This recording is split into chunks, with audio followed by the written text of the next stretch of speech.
Cindy Gamassa, bonjour. Merci d'avoir accepté l'invitation de France Afrique Média. Vous êtes une figure engagée du numérique et du leadership féminin en Afrique et directrice générale de l'agence de communication Bisso Agency. Pouvez-vous nous parler de vous et de votre parcours un peu plus en détail? Je suis Cindy Gamassa, directrice générale de Bisso Agency. Alors, Bisso Agency est une agence de communication qui accompagne stratégiquement les entreprises et les institutions dans leur développement et dans leur rayonnement.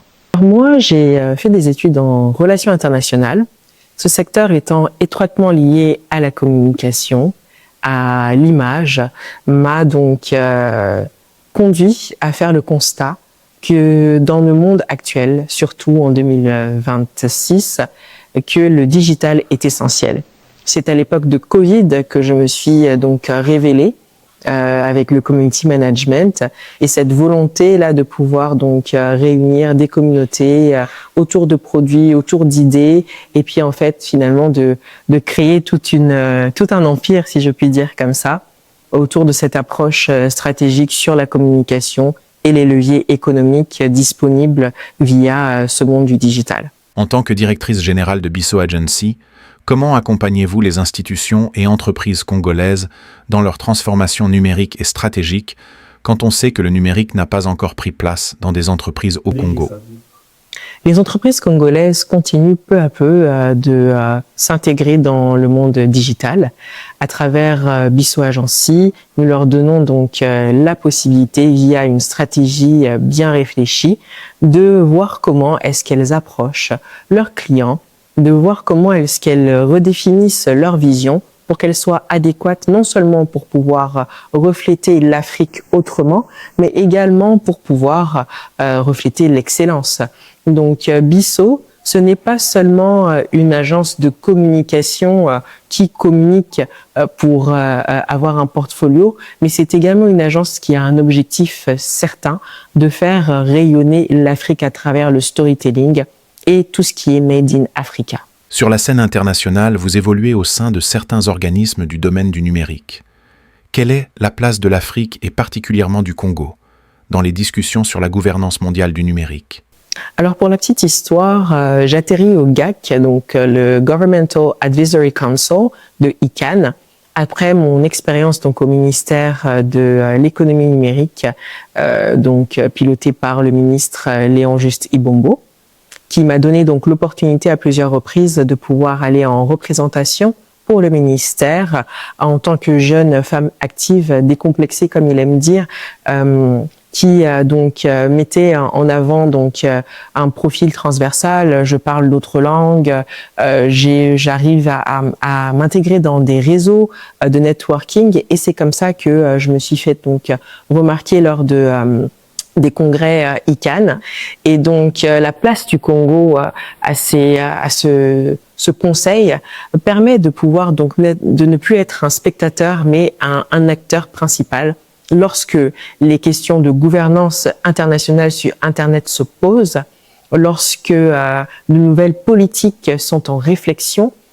C'est un regard direct que le Congo a et l'enjeu principal n'est pas seulement de pouvoir participer, mais de voir comment, de cette instance magistrale, le Congo arrive à adapter donc ses politiques au niveau national et local et faire justement vivre l'économie digitale, mais également l'écosystème digital selon donc l'évolution très rapide du monde et les réflexions qui s'y nourrissent. Quel regard portez-vous sur la situation actuelle de la femme congolaise, notamment dans les secteurs du numérique et du leadership?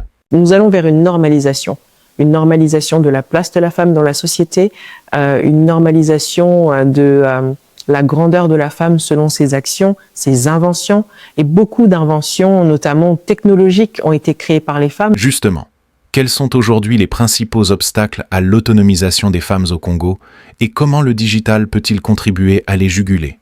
Écoutez, le Congo n'est pas forcément très différent du reste du monde en ce qui concerne la visibilité de la femme. Nous sommes sur ce chemin-là où nous voulons donner donc plus d'accès à la formation aux femmes. Nous voulons confronter les femmes à avoir davantage confiance en elles et également donner plus d'opportunités.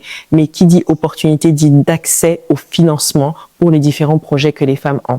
Alors en République du Congo, c'est un challenge également, mais qui est plutôt bien taclé parce que nous avons une population de 6 millions de personnes.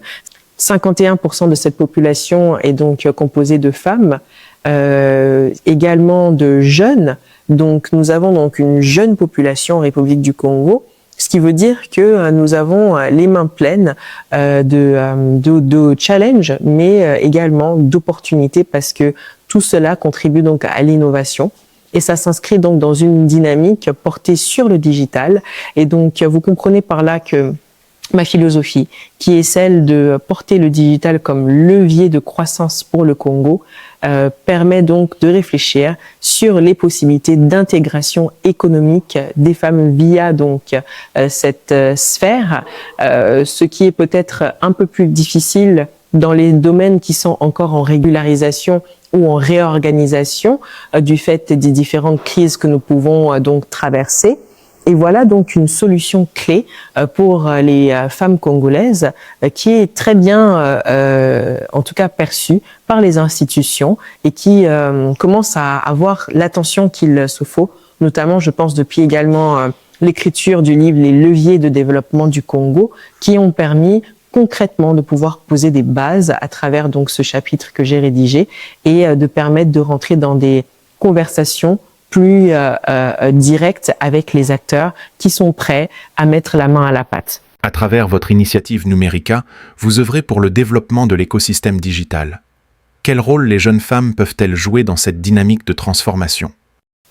Effectivement, Numérica, donc ma start-up qui fut primée meilleure start-up créée par une femme en République du Congo, a pour vocation de créer une solution pour les femmes sur cette sphère digitale qui leur permet de pouvoir donc organiser les différents aspects de leur vie, notamment financière.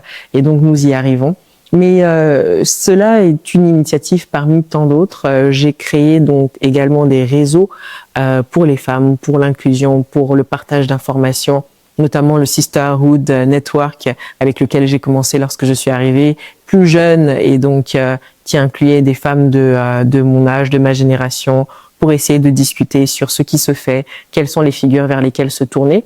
Et maintenant, avec un peu plus d'expérience, j'ai créé également la dynamique des femmes leaders du Congo, qui comprend donc davantage de femmes cadres, des femmes qui ont le pouvoir d'action, une position qui permet également de pouvoir directement aller parler aux décideurs, de pouvoir donc porter des politiques, des propositions concrètes et ensemble également de pouvoir s'unir pour pouvoir justement atteindre un objectif commun qui est celui de faire valoriser et mettre davantage en avant les femmes.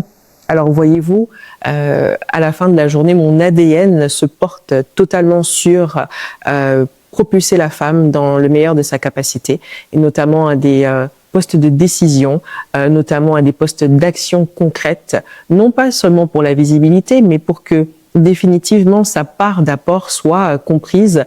Et je parlais dans le chapitre rédigé dans les leviers du Congo, de développement du Congo, de cet apport qui sera directement lié donc au PIB, qui pourrait le faire exploser et le faire doubler, donc passer de 5 à 10% dans l'apport de l'économie numérique, si jamais nous prenons donc ce challenge-là d'inclure les femmes. L'actualité dans votre pays reste dominée par la réélection du président Denis Sassou Nguesso. Jeune, qu'attendez-vous de ce nouveau quinquennat du président, que vous avez d'ailleurs accompagné pendant la campagne électorale? Écoutez, dans un premier temps, ça a été un véritable honneur de pouvoir travailler auprès d'un homme d'expérience. C'est le mot qui est souvent revenu lors de la campagne, c'est de faire le pari de l'expérience. Le Congo a choisi, le peuple a voté. Il a choisi donc de redonner sa chance au président Denis Sassou Nguesso qui avait déjà commencé un travail de longue haleine pour son pays. Et je pense que c'est de croire en son pays, en ses capacités, en son potentiel, qui m'a donné la hargne de pouvoir être auprès de ce candidat, Mais également, une chose clé, c'est la confiance qu'il peut avoir en la jeunesse. Le discours de la jeunesse n'est pas un discours vide, c'est un discours qu'il applique réellement, pleinement. Il nous a donné la possibilité d'être proche de lui au quotidien.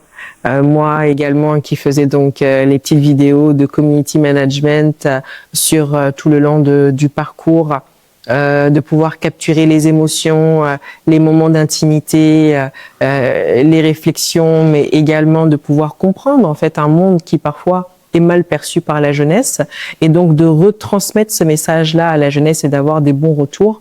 Je pense que parfois c'est tout ce qu'il faut, d'avoir donc les leviers qui nous permettent d'adapter aux différentes générations les messages, mais le message est le même finalement, c'est celui que nous voulons, un Congo uni, sûr pour tous, et un Congo qui est tourné vers l'avenir, et un avenir qui nous donne la confiance en nous, la jeunesse. Parce que ce n'est pas toujours facile, mais c'est possible. Il faut se donner les moyens, il faut oser, il faut y aller, il faut être courageuse, il faut surtout s'allier aux autres, il faut faire confiance au réseau de femmes qui sont portées vers les mêmes objectifs que ceux que vous avez, la même vision. Il existe des femmes qui sont dans cette dynamique positive, et d'ailleurs c'est une vision du monde qui est en train d'évoluer. Les femmes s'organisent davantage pour pouvoir faire valoir leurs droits, et vous pouvez en faire partie. Croyez en vous, parce que chaque effort que chacune d'entre nous fait a un apport pour les autres. Il permet d'ouvrir la voie. Cindy Gamassa, merci d'avoir répondu aux questions de France-Afrique Média. C'était notre interview de la semaine. Invitée Cindy Gamassa, experte en relations publiques et inclusion numérique. À très bientôt sur France-Afrique Média.